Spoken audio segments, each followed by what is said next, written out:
Like, Hello? basically how we've done the streams for the past like 6 months now is like, we're on? Yes, we are. Look at that. There we are. Yes.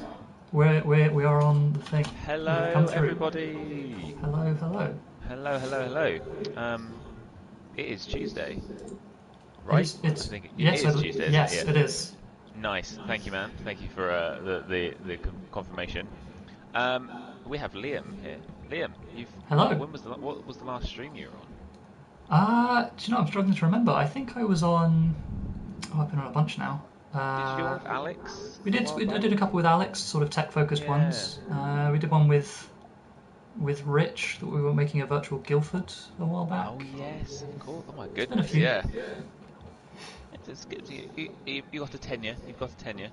Yeah. Um, but today we're going to be doing some how do I VR questions. So we've been Yes. gathering up questions. 'Cause obviously VR launched. Was it 2 weeks? It's 2 weeks ago. Yeah. 2 weeks ago tomorrow, which is crazy that it's gone so quickly. It really has. Yeah. So we've given you guys some time to sort of get used to it, start creating. Some of the stuff you've been creating has been amazing, and then we thought we'd take some how do I questions, and Liam's going to answer them as we go. So we've got some on Twitter. We'll have some. Obviously, we'll try and answer what we can during the stream. We won't be able to answer everything because we have only got an hour or so, but we can do more of these in the future if people are in need of them. So, Indeed. Liam, do you want to Yes. pop your headset on? I can put my headset on. You want to get ready, Here and we go. I'm going to turn it on. I'll entertain. It's going to do it. Oh, there's that beep. The beep. I have to move my hair. You'll So I find, have to. yeah, get that style going. Right, hold on. Yep, Cool. I think we're good. I think we're good. Okay. The I stream am. is. There I you believe are. I'm in cinema screen mode for the moment, but Yeah, we'll you move are. into Uh huh. proper VR by going into a level quickly. Proper Proper VR. VR. Oh, there you are. Oh, Yeah, look at that. there we go. Proper VR. How about that? Well, hey. Whoa. Is it gonna? I'm just watching the stream. There we go. Look at that. Perfect. Awesome. So everyone can still hear us. Let us know in the chat. Hopefully. And what? Yeah, I hope so. I You'll can have to hear relay you. it to me because I can no longer see anything. Yeah, I have now become Liam's conscience.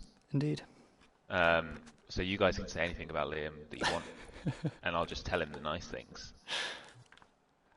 I am echoing a bit. I think that's probably because of your TV, Liam. Yeah. Do you know if it's a big problem, I can plug in a quick microphone if you like, in a headset rather. I'm gonna give that a Uh, go. yeah, let's do it. Let's All do right. it. Cool. Yeah. Yeah, What? 2 seconds. because Actually, do you know what? I should take the headset off before I end up hurting myself. that would be a disaster.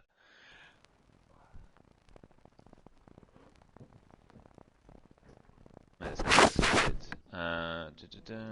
It's sorted. I hope everyone is good in the chat. I'm just going to keep you entertained while Liam gets set up. How you doing? How is everything going? All right. I get really awkward when I'm just talking to myself. The yeah, I Okay. guess. Hey, Is that Liam. better? Can people still hear you? Because I can hear you now, and hopefully everyone in chat can still hear you. Yeah, can everyone hear me? Let's have a look. I think everyone. Drum roll. People are responding to me saying they're good. So I hope Okay. so. Yes, That yep, sounds promising. hey, perfect. Sounds good. Yeah, sounds good. No echo. No echo. Yes, yes. Hear both people. I'm now just reading you the entire comment. I imagine I Smashing. can still hear. Sound is all good. Sounds good. Okay, right. I'm going to stop now. Can we get like an extension for Twitch that just has you voicing or like just auto Tom chat where you just voice it? Oh That'd be great. yeah.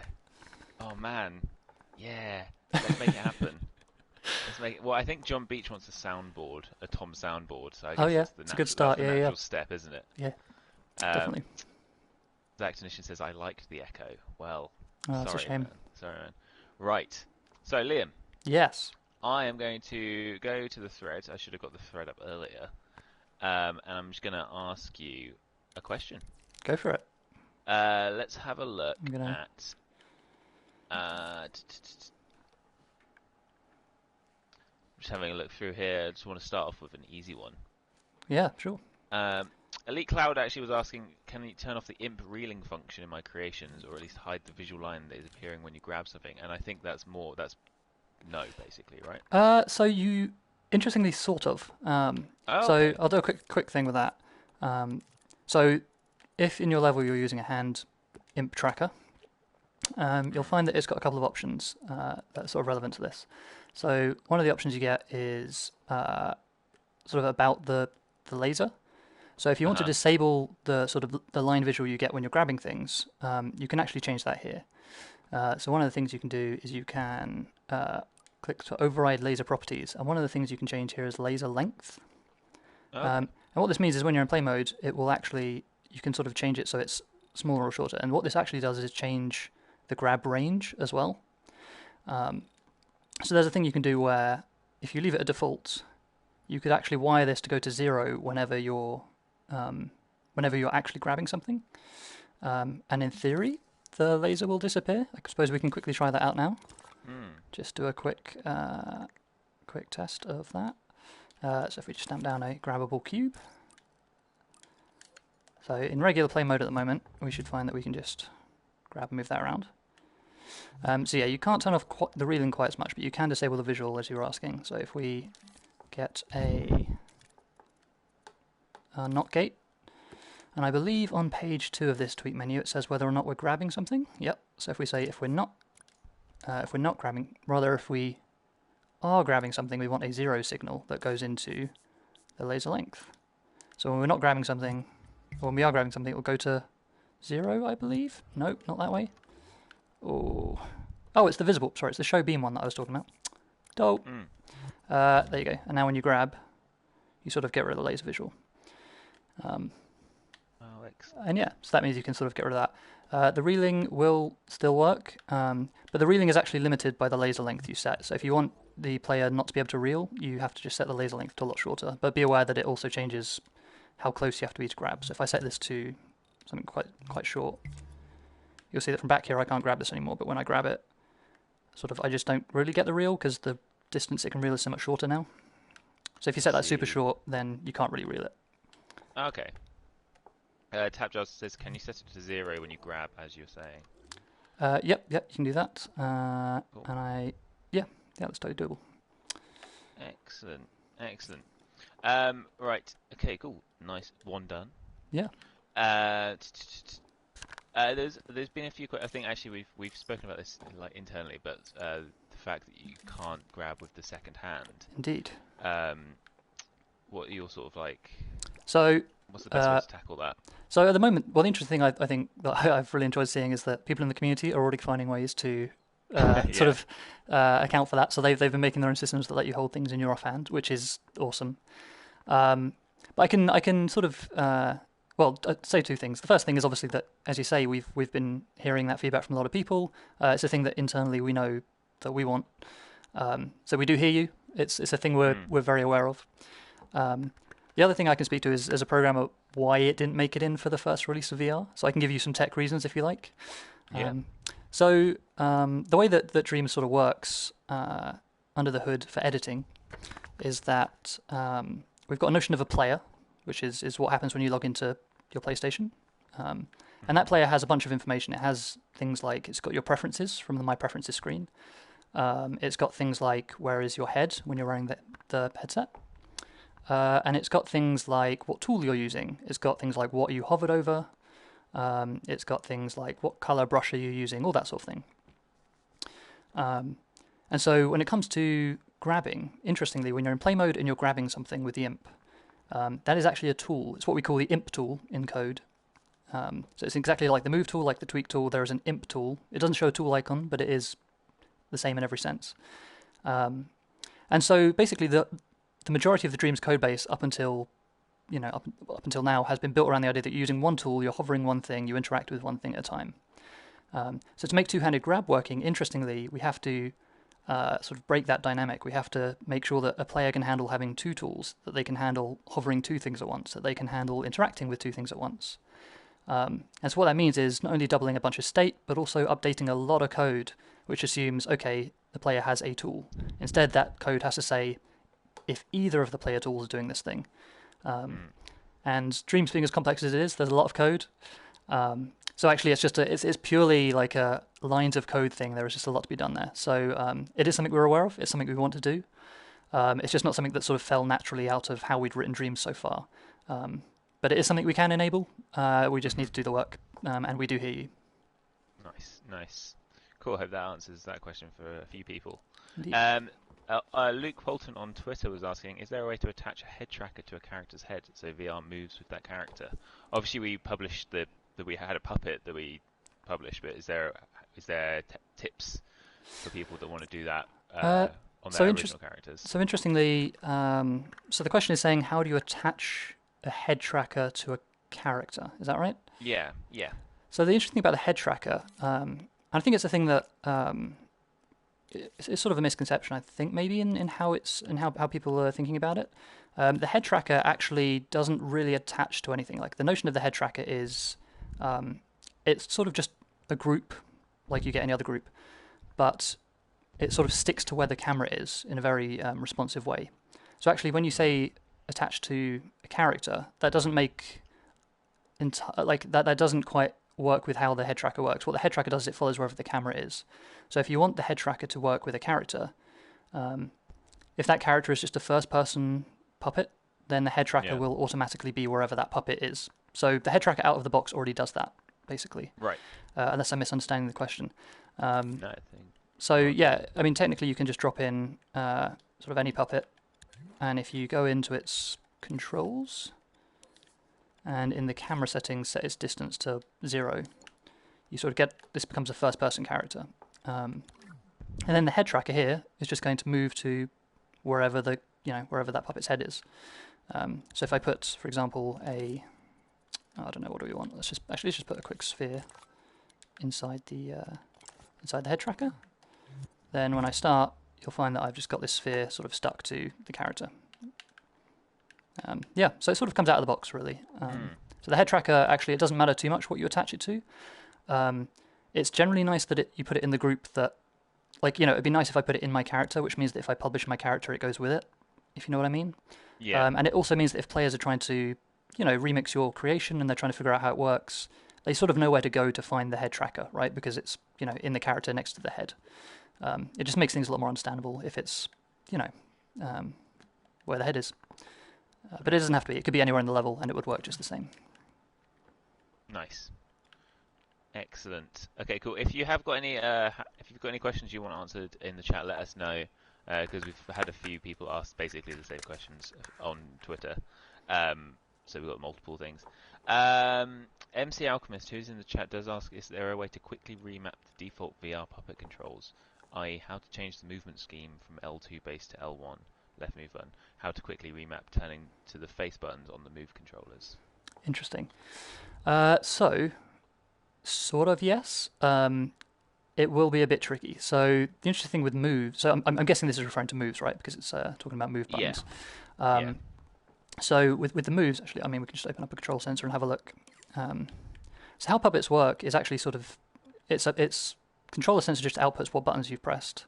And the puppet interface is actually what defines move forwards, turn, all of that sort of stuff. So interestingly, a lot of that is sort of comes out of the box in how puppets work. And one of the things that is tricky is that movement is very hard coded. It's like when you plumb into the walk, you give it a direction and it moves that way. So if we look at the controller sensor tweak menu, and I'm just going to unpin it so I can get a bit closer, make it bigger.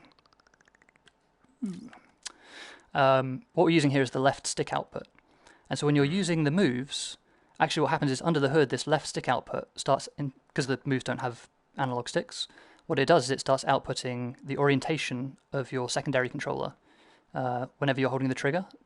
So if you want to have an alternate scheme where the character moves based on you holding the central button and turning, then you sort of have to make it yourself, if you see what I mean. So you'd have to use the motion sensor output to get the angle, and you'd have to use the L1 button, which is what the secondary central button will map to. Right.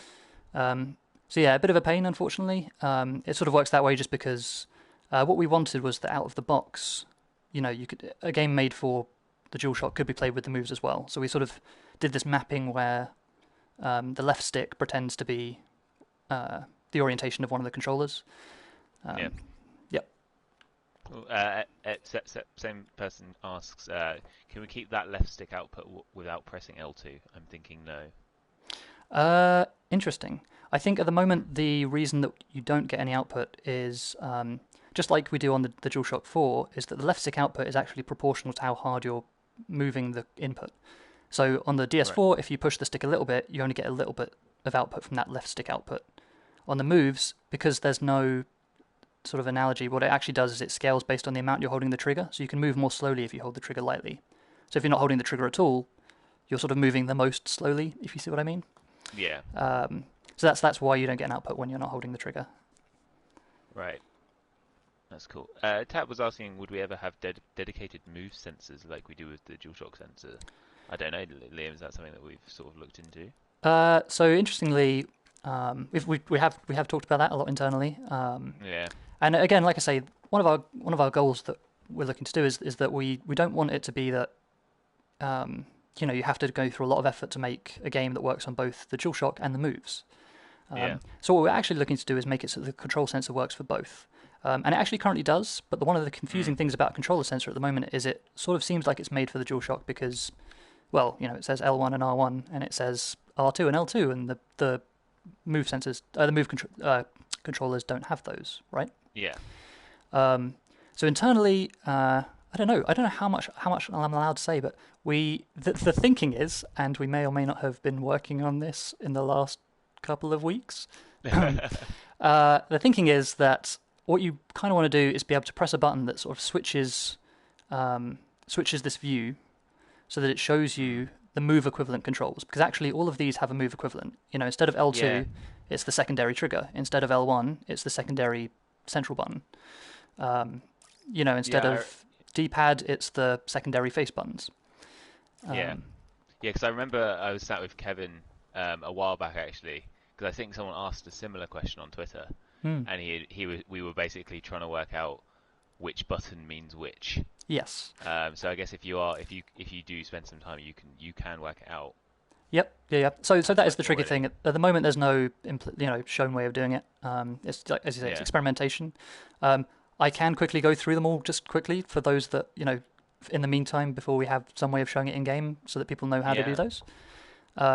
So L2 and R2 are sort of primary and secondary triggers. Mhm. L1 and R1 are the primary and secondary move buttons, the one in the middle. These, the four face buttons, are still the face buttons, but those are on the primary controller. The D-pad maps to the secondary face buttons. So triangle is up, X is down, square is left, circle is right. Yep. The right stick actually doesn't map to anything. That's one of the things that doesn't have a mapping right now. The left stick, as you've seen, is sort of the orientation of that secondary controller while you're holding the trigger. Touchpad click actually maps to a gesture. So actually I've got moves around it somewhere. They're not on at the moment. But so actually to get a touchpad click on the moves, the equivalent is you just do this. You tap the spheres together. And that will trigger the touchpad Right. output if you're using the moves. And L3, R3 map to tapping the sphere to the body of the other move. So one of them is L3 and one is R3. I can't remember which way around off the top of my head right now. But if you do that and that, you'll get R3 and L3 outputs. So those should all work in current version. And I think that's about it, really. And yeah, as I say, the D-pad is the other face buttons. Nice. So I'm sure someone will note all of those down. Yep. And share. Please do. Yeah. Right. Back to creating and the question around swapping between play and edit mode. Okay. Vince was asking, how do you reset yourself back to proper play scale while in edit mode? Whenever I scale myself up or down, I completely lose all sense of scale when creating new sculpts. Yes. Okay. Interesting. So first off, I'm going to turn my moves on because they are not on at the moment. I think they're actually, one of them might be on low battery. So forgive me if there's a bit of a Oh no, hitch at some point. Gling, gling, gling. That's all good. That's all good. Okay. So, oh yeah. Okay. So as you can see, when we zoom in and out, lots of notification sounds. Things are happening. That happened to me the other day. It calms down eventually. Does it? Yeah, I think so. Hopefully. Yeah, I'm sure it will. It has I'm sure stopped. it will. Great. Yeah. So as you know, when you zoom in and out as you're making things, you sort of get this multiplier that sort of says how zoomed in or zoomed out you are. So you can see here I'm like 20 times zoomed in, and then I can pull back out and I can say, okay, I'm sort of roughly back at 1:1, and then I go back out, and now I'm 10 times bigger than I should be. Yeah. So when you're in play mode, what we actually do is we force you to be 1-to-1 scale. And the benefit of that is it means that when you make something, 1 meter in your game world becomes 1 meter in the real world. So if someone wants to reach something that's 50 centimeters in front of them, they'll have to reach out with their moves by 50 centimeters. And the nice thing about that is it gives everything a nice sense of scale, right? If you build a house, you can build it to dimensions and it will feel house-sized. Yeah. But as you say, the tricky thing becomes if you're in edit mode, it's very easy to become confused about what scale you are. So if you want to reset back to play scale, you want to go back to sort of 1-to-1. And actually, we've got this button here on the palette that shows actually when the palette is closed. And it is called 1-to-1 imp reach. So if you click that, it doesn't really show, I guess, on the screen, but in VR it becomes apparent that my size has now changed. So I'm now back at the scale you'd have in play mode. So I'm now at 1-to-1 scale. If I reach forward by, what is that, about 40, 50 centimeters, my imp moves forward by about 40 to 50 centimeters. Right. So that button is your friend, basically. If you ever get lost, just hit that button and you're back to what people will see in play mode. Amazing. Awesome. That answers that question straight away. Let's have a look. A lot of questions about the head tracker, which we've answered. We'll make a lot of people happy about that because I think it's the same. How do I convert an FPS puppet that I have into a puppet movement used? Yeah, it's the same. It's the same question. Okay. How to change the player's starting spawn point for VR? Interesting question. So my understanding of spawn points, at least, is that we don't actually have a difference between VR and non-VR. So I guess the question in general is how do you set your spawn point? Yeah. And so what happens in Dreams is there's different kinds of cameras, right? So at the moment I'm using the edit camera, which I think we call the free fly camera sometimes. There's a bunch of different names for it. So this is one camera. One quick question. Could you, in real life, could you look down a bit more? Because on the stream we're sort of seeing like there's a weird thing in VR where we're sort of seeing the bottom. There we go. Okay. Is that better? Are you now looking at the puppet? Yeah, I guess that's better. We're looking at the floor. Yeah, there we go. All right, cool. Yeah, VR streaming best practices, everybody. Noted. Right, anyway, back to the question. Right, yes. So there's different kinds of cameras. When you're in edit mode, the edit camera takes over, unless you're in test mode. Mm-hmm. Now, when you switch to play mode or you enter a dream, what happens is the game tries to figure out what camera it's supposed to be using, and that is sort of your spawn point, right? So if there's a character in your level, it will go to wherever your character is. And the camera settings you get for that are found in its controller sensor. So, as you probably know, on one of the pages of this tweet menu, you've sort of got a bunch of camera settings that change things like the camera height, the distance, the tilt. And so what it'll do is by default, you'll sort of spawn that distance and height behind your character. Then what happens is the game says, okay, that's fine, I know where to be now, unless there is a fixed camera. So if you place a camera gadget specifically, and that is active, that's where the camera will go. Unless the puppet moves out of it, I think there's some built-in behavior that changes when they activate based on where the character is. So those are really what determine what you see when you enter a level. There are a few other minor sort of caveats to that. So one is when you enter in edit mode, the game will actually start you wherever you last saved. Right. Or alternately, I believe it also returns you to where the default bookmark is. So you can actually set, over here you've got these sort of bookmarks, and if you set the default bookmark somewhere, if I set it rather, which I believe is triangle, no, add a camera bookmark, there you go. Then it'll sort of start here when I enter the level, because it realizes that you've got a bookmark which is probably important to you, so it'll start there in edit mode. I think the only other thing is if you've got doors, I believe. So if you've got doors in your level, actually let's bring back the character, then when you place a door, and if you come into a level through a door, sort of the default spawn point of your character will be where this little widget goes. So you can actually make your character, when you come into this level from a previous scene, you can make it start here or here. There is a caveat to that, which is that this only works for named characters. So weirdly, it sort of won't work initially, but if you want to make use of that little gizmo to choose where you spawn when you enter a level, you've got to open your controller sensor again, and then you just give it a name. Any sort of name will do. As long as it has a name, it'll work. So if I call it G, then G. Then when you come into this level, you'll spawn where this little witch is. Hmm. So yeah, a bunch of different ways to set your spawn point depending on what cameras you've got, what characters you've got, and whether you've got doors. Right. Yeah. Awesome. Hopefully that answers the question. I think so. I think it does. MC Alchemist had another question about climbing mechanics, creating climbing mechanics in VR. Let me just get it for you. Interesting. A quick way to set up a VR climbing mechanic, i.e. grabbing a platform and pulling yourself up onto it smoothly. Then naturally a way to set up rock climbing using the same mechanic. Ah, that is interesting. So I think there's a tricky word in there which is quick. Yeah. I'm not sure it's something I can quickly hack together on stream. Oh, I don't know. How long have we got? I can walk through how I would do it. I can walk through how I would do it at least. Because I suspect that me debugging climbing mechanics on stream will be boring for a lot of people.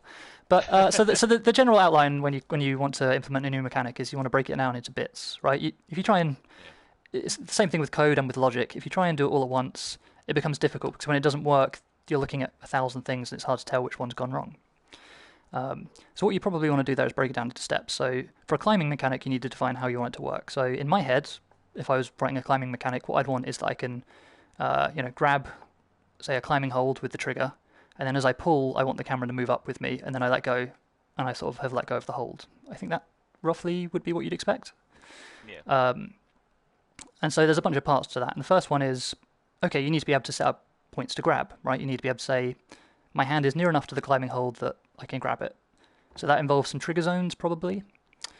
And then what you need to say is, okay, when I'm in that trigger zone, I can hold trigger, and it will start off some logic that lets me move the camera around, right? So now I need a way of moving the camera, probably with a mover, I suspect, is the way to do that. So you'd say, okay, if in trigger zone and holding the trigger, activate the mover and make it move in a certain direction by a certain amount. Now the only tricky bit is, how do you figure out that amount and that direction? And the way I would do that is, if you look in your hand tracker, I believe there is an output. Actually, no, that's not in the hand tracker, but what we can do is we can put a tag in the hand tracker. Whoop. And tags have this nice little output in them called transform. And what that does is it lets you get, where it is in the world, its rotation, and its scale. So if we use a splitter, you can see we'll split that up into different parts. Sorry, looking down. And you can see that you've got position, orientation, and scale. And so what I would do to figure out how much you want that mover to move is you want to say, okay, where is the hand's position now? Where was the hand's position last frame? And you want to get the difference between those. And then you sort of move the camera by that amount, if you see what I mean. So what happens is I grab, and if I move my hand down, actually what I want to do is I want to move the camera up by the same amount, and that will give us the feeling that you're pulling the camera up. So you'll basically need to sort of do the difference between two positions, and then apply that to probably an advanced mover that lets you choose what direction you're moving in. Yeah. And I think that would work. I look forward to hopefully seeing it on Twitter. Yeah.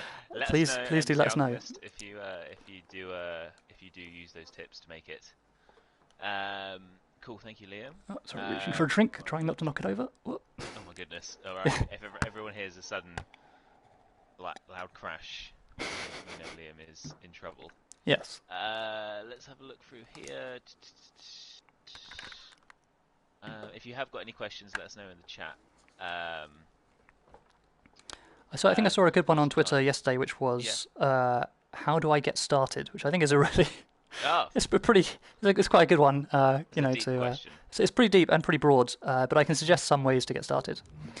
So the biggest thing is if you're getting started in VR, we've provided a bunch of there it goes again, a bunch of tools to let you get acquainted with VR. And the easiest way to get to those is in the main menu. If you go to highlights, and on our Dreams VR section, there's sort of 4 things here to help you get going. The first one is all aboard, and actually the game will prompt you when you first put on the VR headset to try this out. And what this does is it basically gives you a feel for moving around in VR and how the controls work. It gives you a feel for camera movement and that sort of thing. And once you've completed that, you'll be able to actually play Dreams in VR. But it's really a sort of the best thing to start with, just because it means you can play. And once you can play, and once you know what dreams can do in play, then you can start making your own levels for that. Yeah. And so the next thing it provides is Inside the Box, which we've shown on a previous stream, which is the VR content we've made. It has a few games in it, has a gallery, and it again gives you a bit more of a feel for what you can do with VR. Gives you an idea of what sort of interactions and mechanics you can do, and it's a good jumping off point for inspiration more than anything. Yeah. And then we've got here a really good video for when you're creating, which is top 10 tips. And I recommend watching this just because creating VR games is not quite the same as creating non-VR games. There's design considerations you need to make for the fact that the player is in the world. And this covers a lot of those. It covers things like using positional audio. It covers things like thinking about scale. It covers things like using the head and using the hand in different ways than you would if you were doing it on a screen. So that's a really good one to start with. And then a jump-off point is we've actually got a bunch of kits.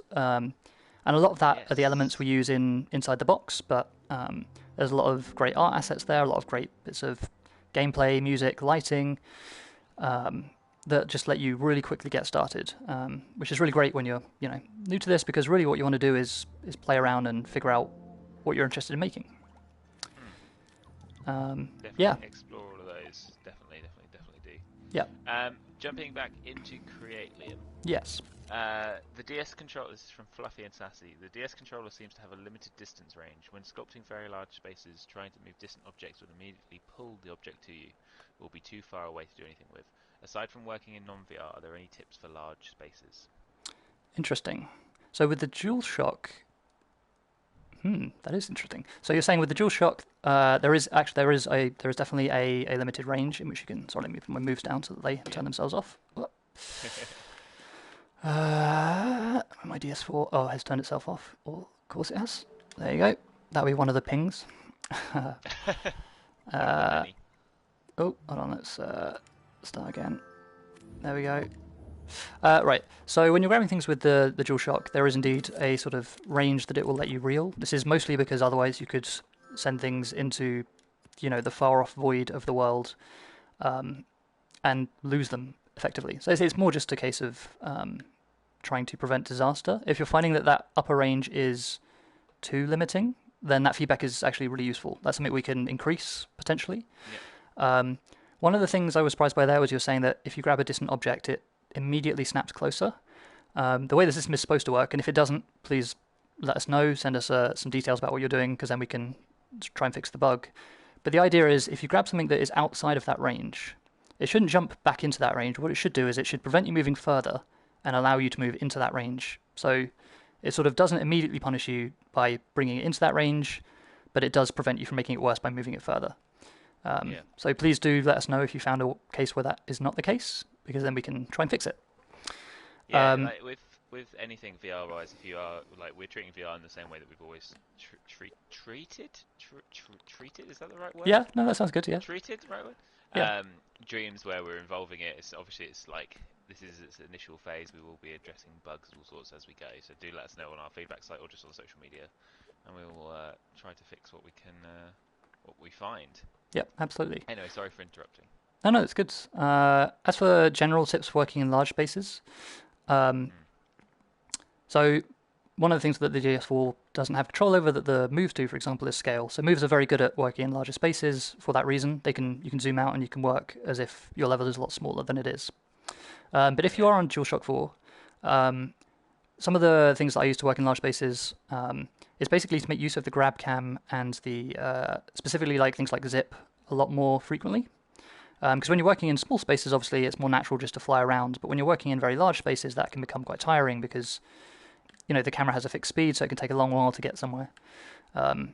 So using things like the grab cam to pull yourself into objects a lot more and to push yourself back out when you need to be able to see them, in a wider context is really great for that. And the other thing is, again, if you're in VR, that sort of grab cam movement of this can be potentially uncomfortable for some people. So if that is the case for you, then using the grab cam zip with L1 and R1 sort of reduces that motion and should make you feel more comfortable. And that just helps you get around your scene a bit more, because when you're working in large spaces, what you want to be able to do is work on the small details, but also pull back to get a wider sense and to architects the wider scene, right? So being able to move between those is key. And yeah, the grab cam is a really great way of doing that super quickly. Nice. The example from Fluffy and Sassy on that for that question was I created a mountain in the far distance. I entered precise move mode to move the mountain up, but it snaps to. Precise move. Hold on, let me check. Mm. We're doing live bug finding here on stream. So if we move back, so it's now outside the limit, and you turn on precise move and then grab it. Oh, it does indeed. Bug found. Bug report for someone in QA who's watching. Yes, no, fair point. Yeah, we will look into it. Why that happens, Fluffy and Sassy. There you go. Precise move is the culprit. But without precise move, that won't happen. Unfortunately, the combination use at the moment, if you have a use case, will be problematic. So for the moment, I'd recommend turning off precise move if you're finding the jumping to be a problem. Right. Okay, there we go. So you found a bug live on stream. We're all absolutely fine. Cool. We've got time for a few more. So again, if you've got a question for Liam, let us know. Tannic Alloy, being Tannic Alloy's in his experimental self, would like to know if there's any way to have multiple controllers registered while in VR. Outside of VR, it works to connect multiple users, but inside of VR, even with the same build, it only registers input from player one. I see reasons for this to be the case, but is it possible to disable this? I'd assume no, because that's like system-based, right? So you're correct. At the moment, there is no way to disable that. Part of the reason is system things, but I think the bigger one is sort of design considerations for Dreams. Because if you have players at the moment, as you say, on the system, you can have one player in VR. So the question is, if you're player 2 and player 1 is in VR, what happens? And as you see on PS4, when you've just got a screen, as you're seeing on stream, actually, you get this what they call the social screen, which is a flattened version of what I'm seeing in VR. Now, the tricky thing is, when you're in VR, you've got this head movement, which means that if player 2 and player 3 and player 4 are trying to look at something, player 1 is going to be looking around, and then they're not going to be able to see it, and there's that sort of frustration. So the ideal of what we do there is actually player 2, 3, and 4 would be able to see something different, right? They'd be able to have their own screen, just like they do in non-VR. The downside to that is it becomes the split screen problem, right? Actually, you need to show something in VR and show something completely different in non-VR. Then you're having to draw the game twice. Becomes very expensive. So, we've had conversations internally about how we might enable that sort of asynchronous thing where there's some people in non-VR, some people are in VR. But technically, at the moment, all of that is quite difficult. So it's something we're considering, something that we've talked about. But at the moment, we don't have a solution in there for it. So that'll be why you're finding that when you go into VR, all the other players are disabled. Amazing. Well, Tannic Alloy says thank you for addressing that. No worries.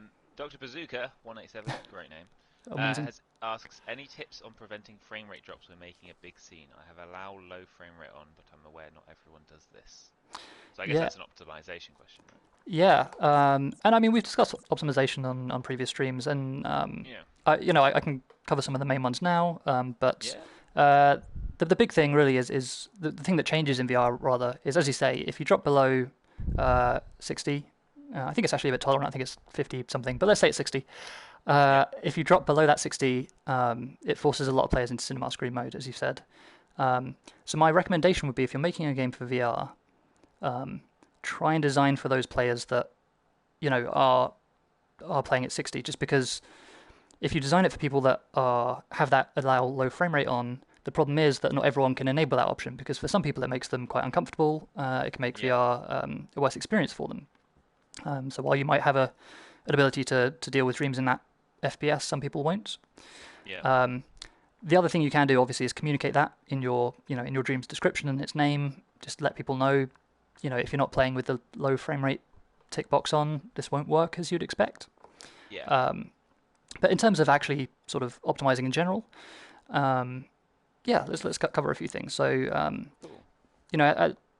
a good thing to actually, a place I like to start is test mode. So test mode is basically a way of testing out your level without being in full play mode, but also gives you a bunch of tools to do things like get more information about it, to debug it, and also provide some optimization tools. So one of the key things about optimizing, the thing that you get taught early on in programming, is that before you optimize, you need to profile. You need to basically get the systems to tell you what is actually costing you that frame rate, what is actually costing you that performance.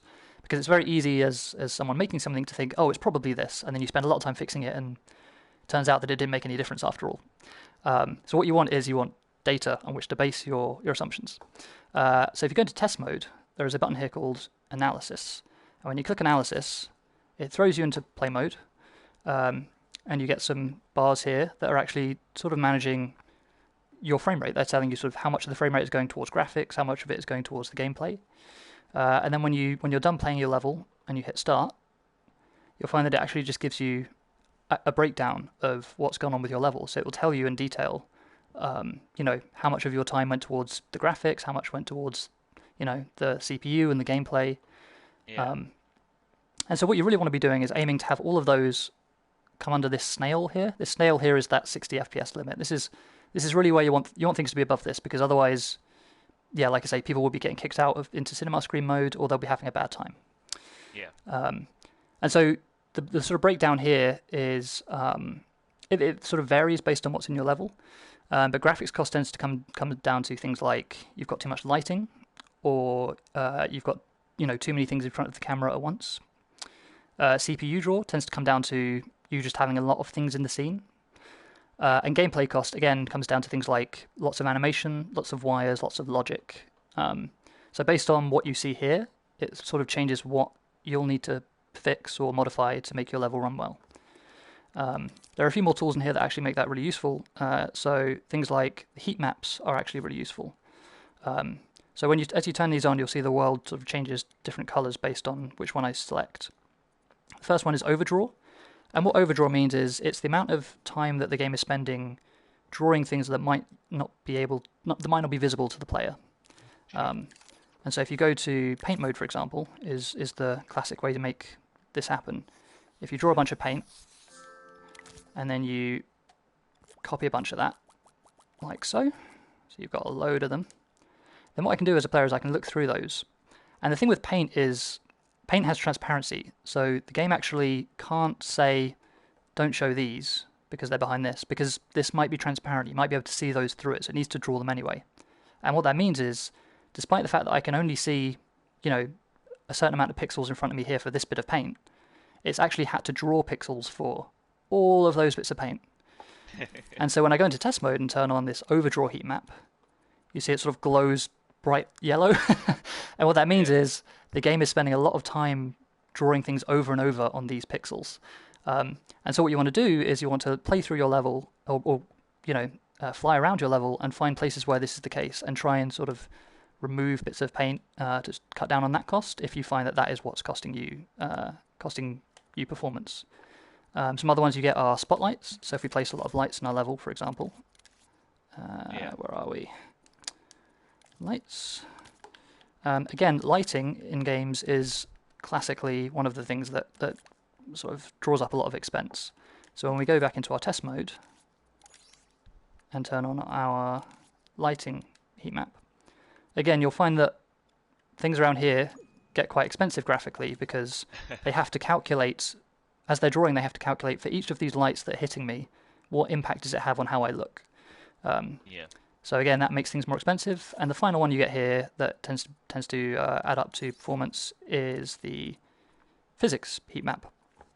And the physics heat map sort of is what it says. The more physical objects you have in your level, the more expensive calculations we have to run to figure out how they fall, how they collide, all those sorts of things. So turning this on for physical objects, if we make our ground physical temporarily, you'll see you sort of get this glow, and it might not be as visible in VR actually, but when you're playing in non-VR, you'll see that it basically draws a bunch of spheres. And the idea is in dreams, all of the physical objects are internally just made up of a lot of spheres, and the more spheres there are, the more expensive it is to calculate physics for that object. So having fewer physical objects or changing the physics cost for some of those objects will actually reduce the performance there. Reduce the performance cost, rather. Those are a few sort of the highlights, but Amazing. there's again, we could do an endless stream on optimization. So Definitely.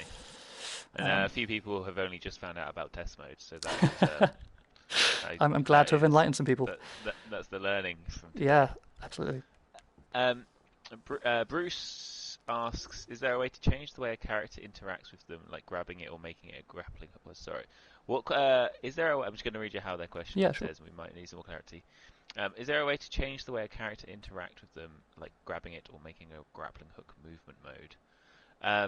Bruce, I think if you can give us a bit more clarity on what your like sort of your example is, Yeah. then we can look into that question. Yeah, definitely. Tips for optimizing thermo. That I mean that's down to sculpture detail. I think maybe we'll do an optimization questions are more for our general how do I's. Yeah. Unless you can quickly give a quick demo of the sculpture detail tool, because that's obviously the quickest. Yeah, I mean the sculpture detail tool is the classic one of you end up with the inability to place more sculpts. So the general gist is when you make a sculpt, it's sort of made out of lots of little flecks, and so if we go into our sculpt detail tool and we click this a bunch of times just to start there, you'll see that actually its drawing is like a bunch of little squares. And those little squares are actually what make up everything in the world. And the idea is the sort of more detail you want it to have, the more sort of hard-edged you want it to be, the more of those little flecks you need. So, in essence, if you reduce detail, you get larger flecks, but it looks a bit more fluffy, a bit looser. If you want something a bit more detailed, it does take up more thermo because you need to store information about more of those flecks. So if we increase the detail, you'll see that it becomes really hard to see them because now they're all tiny and there's more of them. So that's the general gist. Right. So if you find that you're hitting the thermometer limit, a good thing to do is play through your level and figure out what looks fine and then try and reduce its detail a little bit and see if it still looks fine. Generally, you can get away with distant objects, or you can get away with objects that are quite small being quite low detail because the player's not going to spend a lot of time focusing on them. But objects that get quite close to you or that you spend a lot of time looking at, you probably want to be higher detail. So it's actually about sort of allocating your budget of sculpt memory in the places where it matters. Yeah. Excellent, thank you. Let's have a quick check. If you've got, I think we're actually at the end of all of our questions. Oh wow! Nice. Well done. We did it. If you do have any quick questions, we can quickly cover them off, and we'll obviously we can do more VR. We'll be doing more VR streams as we go. Indeed. Oh, that's one thing I can show actually. If we're at questions, one thing that I think came up in, it must have been. I think it was maybe John's stream. It was a stream we did a couple of weeks ago, I think.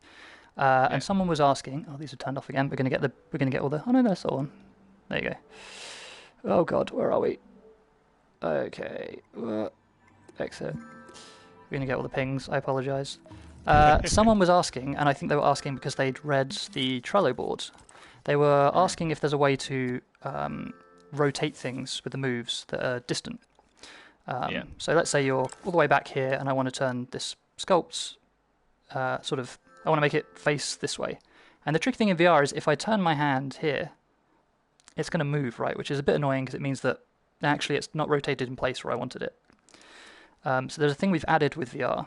So if you grab that distant object, if you hold the shift button on moves, which is the triangle button on the secondary hand, and then you turn your secondary hand, it will actually rotate with your hand. So this works in non-VR as well, by the way, but it's just generally more useful in VR because turning things at distance is really hard with the laser keeping things sort of stuck to it. Nice. So if you're struggling with rotating things, I mean, the other way you can do it is you can use reel to bring it in and then turn it and then reel it back out. But that's sort of a bit of a pain because you sort of got to do a bunch of movement. So use shift on the offhand and you can just turn your hand, and it's a really good way of rotating things. Oh, amazing! That's it. And that is a pretty new thing. So hopefully people find that useful. I definitely. Martin Nebelong, hi Martin. It's just asked: is there any way to scale the head camera tracker? So let me get rid of these. Let's go back to 1:1. So the head and camera tracker actually sort of fixes itself to the scale of the camera. So if we bring that out, where are we? So it's sort of effectively, regardless of what you set the size of this object to, if the camera is bigger, if you scale your player up or you scale your player down, this will actually scale to fit. So if you make a HUD in here, you don't have to scale the HUD. It will fit itself to the camera, whatever the size. One thing that is worth noting scale-wise, though, is there is a multiply scale tweak in the tweet menu for this. And what that means is, it's that if you've watched Father Ted and there's the moment where he's explaining the difference between cows that are small and cows that are just very far away, it's basically what this tweak is. So the notion is you build a HUD. So let's say you're in here and you've built your. Let's just quickly sculpt really poorly. I apologize for my Nope, rapid prototyping. What am I doing? Sorry. Butterfingers today. So let's say you make, let's go smear, like a health bar and a mana bar, whatever. Then in VR, when those attached to the heads, they have to be somewhere physically in the world, right? And so this tweak does is it actually changes how far these are from your eyes. So if you're finding that when you make your health and mana bar that they're intersecting with objects in the world too much, what you can do is you can actually move them closer by using this. And so they'll get closer, but in order that they don't get larger, they also scale down. So, they get close to your eyes but very small, or they can be far from your eyes and very big. So anything you put in here sort of just sticks to the camera size, sort of sticks to the fixed screen size of the headset, if you see what I mean. Yeah. Okay. Martin did ask, what if you don't have a camera? Interesting. Which camera do you mean? He means the free imp cam. Oh, so if you're if you're in like this mode and how it sort of sticks to. So I guess if I go into play mode. Yeah. Oh, I've made that way too close.